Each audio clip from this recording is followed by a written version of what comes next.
Joining me is Victoria's new opposition leader, Brad Battin.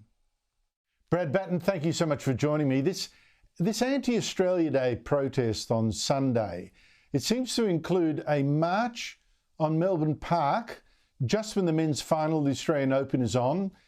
What should be done?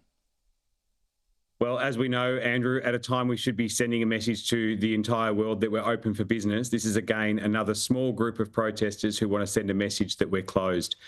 What can be done? We need to ensure that we have the move on laws to protect the places and events like this. We should be able to have clean, open access for any person that wants to attend the tennis without being interfered with. But most importantly, these protesters should be staying home. Businesses have been smashed. Hospitality has nearly died in Victoria, particularly in Melbourne during COVID. And now we need to make sure that they get this opportunity to create jobs, build the next generation of employees. And the only way you can do that is ensure that the laws are there to move people on and keep the streets open.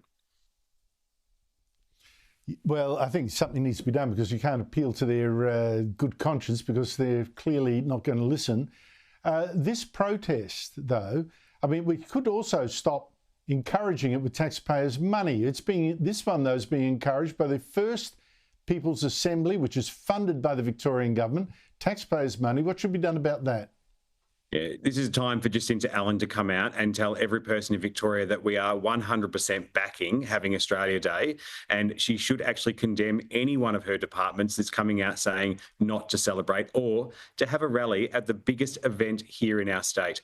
This is going to be telecast worldwide. We want people to look at this and go, wow, I want to come to Melbourne. I want to go on a holiday there. I want to spend money, build our economy. But at the same time, we've got an organisation funded by the Allan Labor government who are saying, no, let's have a rally in protest. And we know there'll be a lot of political ideology at these protests. It won't be just Anti-Australia Day. Everyone else who wants to have their dig and get their face on the media about topics that they think are important will be in that protest. And I'm worried then that you're going to end up with violence and we're going to end up with the wrong image of what we should be proud of here in our state. It seems to me stunning that you've got the Victorian government spending a lot of money to, promote the Australian Open, but also then funding an organisation that's holding a rally that's threatening it. I mean, it's just amazing. But in principle, the First People's Assembly, now this is Victoria's version of The Voice. It's a kind of Aboriginal-only advisory parliament, but elected by just 10% of Victorians who identify as Aboriginal. So to me, it's hardly representative of anything at all except radicals. If you become Premier, would you scrap this race-based parliament?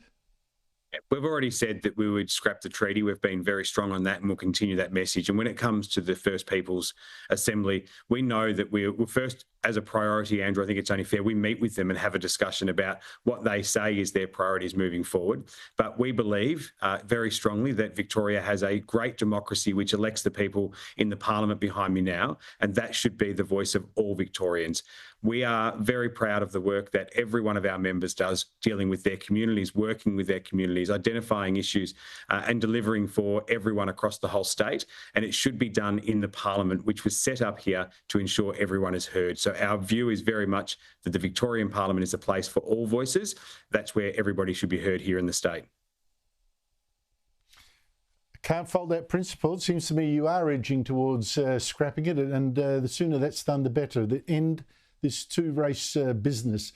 Brad Battin, thank you so much indeed for your time. No worries. Thank you very much, Andrew.